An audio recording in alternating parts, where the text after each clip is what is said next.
Anita Mongi. So kumpandikire wano omaze banga chinga tulaba Anita Mongi. Stuff? Mu public. Ntera wano ka message omaze banga chindukuwe. Mwagala nyama uli. So kumpandikire wano omaze banga chinga tulaba Anita Mongi. Wishing MB.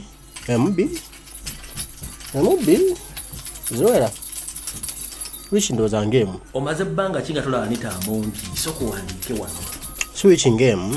Mumawulire wonna mu kifaananyi kyonna bamwogera kubanga ayogera omaze bbanga ki? Number wishing game.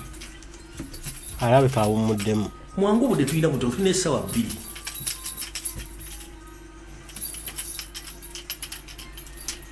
Omaze bbanga ki tolaba Anita Mongi? Ono agambye amaze mwezi. Kale kankugambye nti amaze wiiki 3. Lwaki amaze wiiki 3? Oba wiiki 2. Munnange ekiri atabala kyekiri n'asigadde waka. Namugamba ng'oyo omukazi gye buvudde namugamba gw'ozanyisa Omunyarwanda agenda kutta battoolanya nga tomanyi. Wangi? Okusinziira ku sources zange ezibiranye munda muli. Anita Mongi kigambibwa mbu bamuwakanya okawulire. Wangi? Kigambibwa mbu bamuwakanya okawulire. Already ali muzi German Shepherd. Kali bamuteekamu kanyoka uyeso. Lwaki abadde abuzzemu ng'ali ku treatment y'ekika ekya bamuwakanya okawulire. Sitanoonya kalulu nnyabo weetereze. Bamuwakanya okawulire. Kino state ekimanyi bonna kwe bali kuno. 3 weeks on the spot ono abadde mutufadde agobera. Bamuwakanya okawulire. Ali ewamujja gy'ali mulamu naye nga ekamutambuza. Bamuwakanya okawulire. Twamugamba tosanyisa basajja bano lwaki?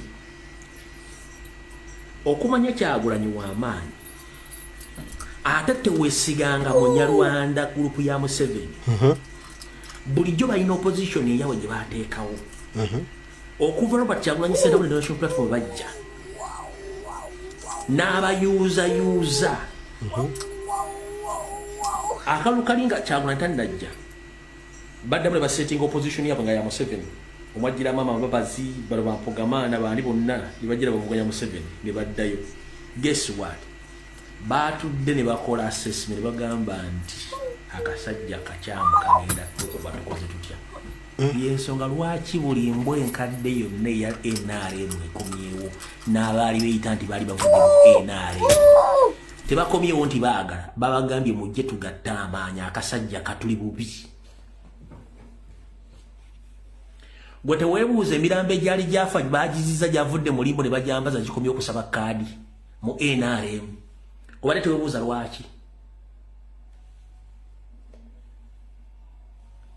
Gwe teweebuuza lwaki abaali bagambye nti baawukanye ku Museveni era ba opposition bazzeeyo mu NRM bajjayo ne papa bagenda kwesimbawo. Baategedde akasajja k'amaanyi bino balimbya ddala. Amama babazi ne mukazi we bazze. Ameria Chambadi yaganze ebyobufuzi bivuddemu. Ameria Chambadi yakomyewo. Kadaga lyagambye yakomyewo. Luhindi yakomyewo.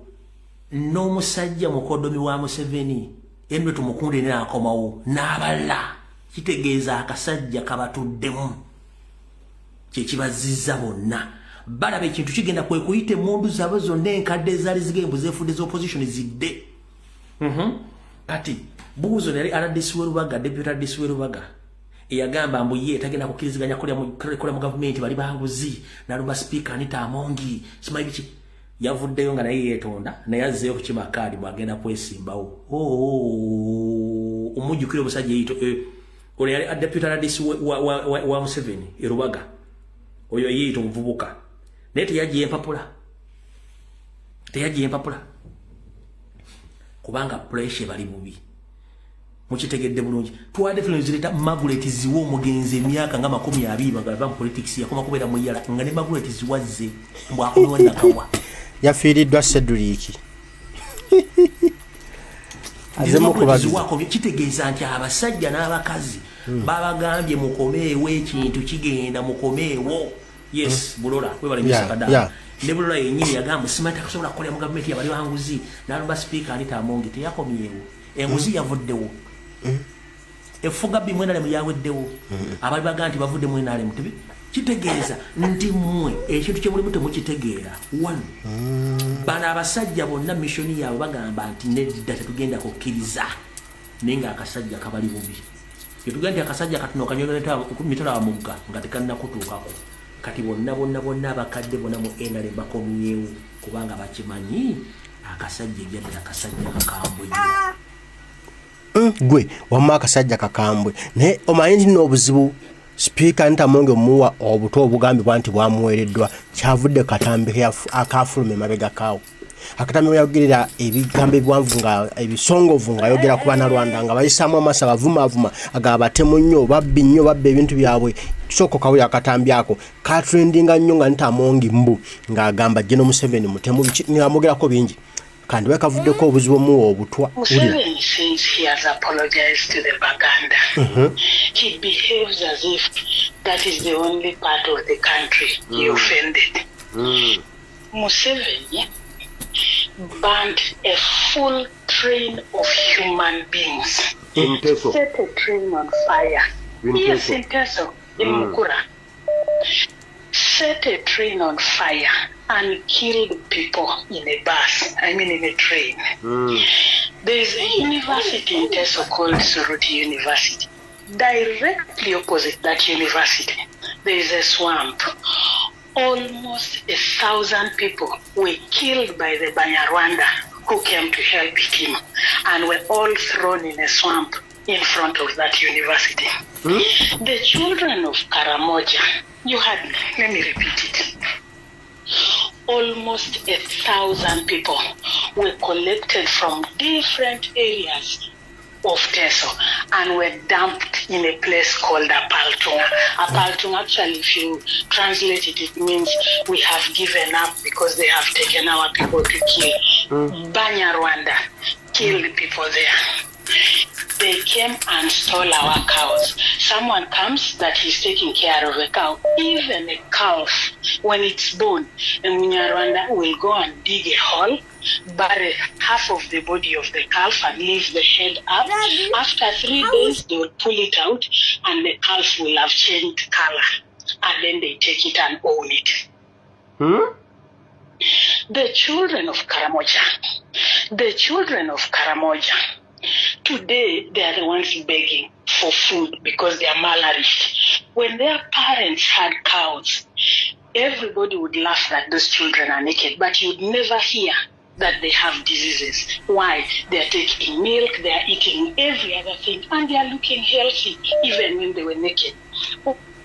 Katino akatambi ako kowulidde ako kigambibwa mbu kandi bake kavudde ku kanaaluzaala okubanga Sipiika Anita Ntamonge mbu yaweereddwa obutwa era nga wowulira bino kigambibwa mbu andibanga ali ku ndiri embeera mbi mbu ali ku ddagala naye nga kyebakola ojjukira kyebakola Olanya nagamba simanya kansa taata Olanya n'avayo nayo nagamba omwana wange yaŋŋamba baamuwa obutwa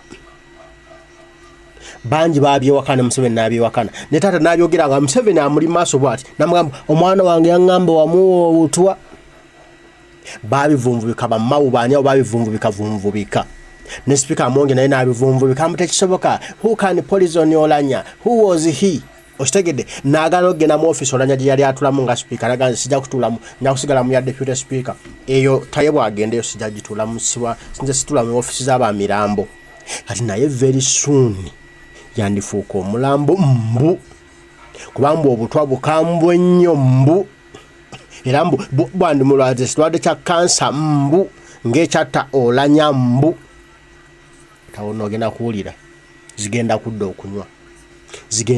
okunywa bano abasajja batemu bano abasajja tebazannya bano abasajja bakookonyawo ku buyinza olaba nga weefudde naggwano weefudde kanaaluzaala weefudde omutiribiri nga bakunonako obuyinza bwabwe ate batwala obuyinza bwabwe baali bakuwazise tebatwala buyinza bwokka wabula n'obulamu babutwala even they take your life tebakola Olanya mulaba yali Sipiika Rebecca Kadaga embeera gy'alimu tewoomesa nnakabululu akyepika osanga alina kayinza ne bamugoba bagamba situkwetaaga kati noona abadde ajjanga naye Ntamonge ayagala naye mukulwanyisa Kadaga amugye mu system kati naye agenda kubanga ali mu mbeera nga Kadaga gy'alimu then who will help who beba abasajja bemusuutasuuta bemuwaanawaana nga mulowooza muli bakitalo nnyo bakwano bammwe nnyo so si bannammwe bali balina goolozi zaabwe balina ebigendererwa byabwe bilala nnyo ku byammwe tumusabire obulamu bubeere nga bukyaliwo naye